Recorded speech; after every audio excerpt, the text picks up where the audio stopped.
নাগরদোলা থেকে পড়ে জখম দুই। উত্তর দিনাজপুরের চাকুলিয়া মেলায় দুর্ঘটনা, আশঙ্কাজনক অবস্থায় হাসপাতালে ভর্তি। আরো একবার আপনাদের জানাই, নাগরদোলা থেকে পড়ে জখম দুজন।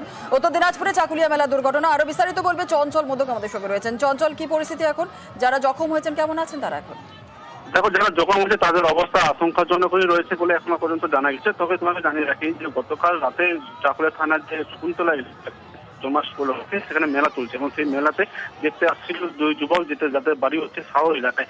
এবং সেই দুই যুবক আসার পরে কিন্তু নাগরতলা ছিল এবং নাগরতলা চলাতে কিন্তু বিপত্তি ঘটে এবং নাগরতলা থেকে পড়ে গিয়ে গুরুতরভাবে জখম হয়। এরপরে স্থানীয়রা কিন্তু প্রথমে চাকুলিয়া প্রাথমিক স্বাস্থ্য কেন্দ্রে নিয়ে আসা হয় চিকিৎসার জন্য। সেখান থেকে তাদের অবস্থা আশঙ্কাজনক থাকায় তাদেরকে রেফার করে দেওয়া হয় অন্যত্র এবং বিহারে কোনো এক বেসরকারি নার্সিংহোমে তাদের চিকিৎসা চলছে, এমনটা কিন্তু জানা গেছে। তবে কিভাবে এই দুর্ঘটনা ঘটলো তা এখনো পর্যন্ত স্পষ্ট জানা যায়নি। আচ্ছা, বেশ, ধন্যবাদ।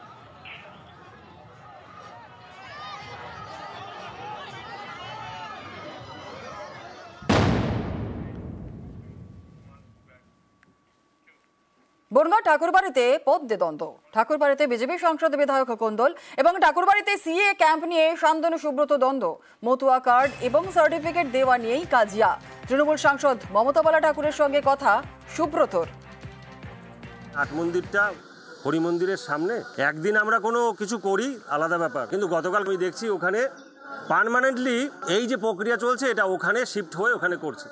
তখন আমি বললাম এই জিনিসটা কার পারমিশনে হলো, কিভাবে হলো, তোমরা এটা করো না, তোমরা ওঠো। কিন্তু এর মাঝখানে শান্তনু আমাকে বলছে আমি উড়ে এসে জুড়ে বসেছি, আমার কোনো অধিকার নেই মতুয়া আমার সঙ্গে, এবং আমাকে থ্রেট করে বলছে তোর টিকিট কে দেয় আমি দেখবো। মাকে গালাগালি দিয়েছে, মাকে থ্রেট করেছে।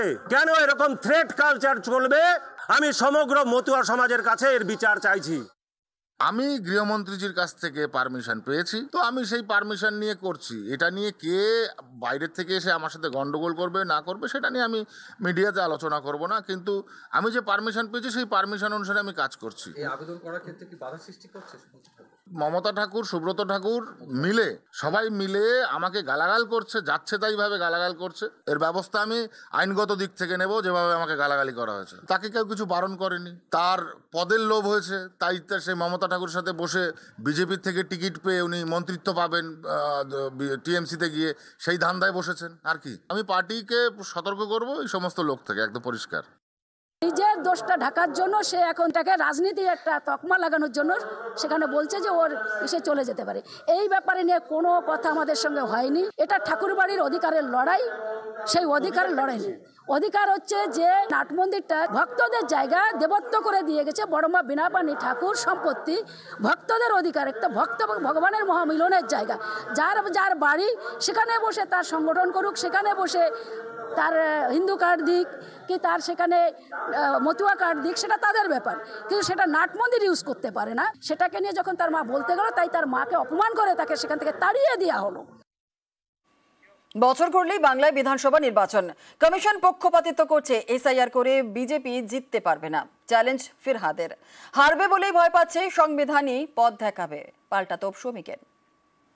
যতই চেষ্টা করুক বিজেপিকে জেতাতে পারবে না। নির্বাচন কমিশন সাংবিধানিক পোস্ট, কিন্তু সেই বিশ্বাস অর্জন এখনকার যে নির্বাচন কমিশনার আছে তিনি পাচ্ছেন না। তার কারণ অমিত শাহ সেক্রেটারি ছিলেন তিনি। এই এসআইআর এর মাধ্যম দিয়ে বিজেপির তাবেদারি, এটা আমরা মানছি না, আর বাংলায় আমরা এসব করতে দেব না। নির্বাচন কমিশন একটি নির্দিষ্ট আইনের ভিত্তিতে এসআইআর করছে। বিহারে এসআইআর শুরু হয়েছে, পশ্চিমবঙ্গে মৃত্যু ঘণ্টা বাজছে। সাংবিধানিক ব্যবস্থাকে যদি কেউ চ্যালেঞ্জ করে তাহলে একটা কনস্টিটিউশনাল ক্রাইসিস তৈরি হয়। কোনো সাংবিধানিক সংস্থাকে যদি কেউ ভেঙে দেয় তাহলে সংবিধানের মতো করে যেটা করা উচিত সেটা করবে। হরিয়ানায় হেরেছে, দিল্লিতে হেরেছে, বিহারে হারছে, বাংলাতে হারবে। ভয় থেকে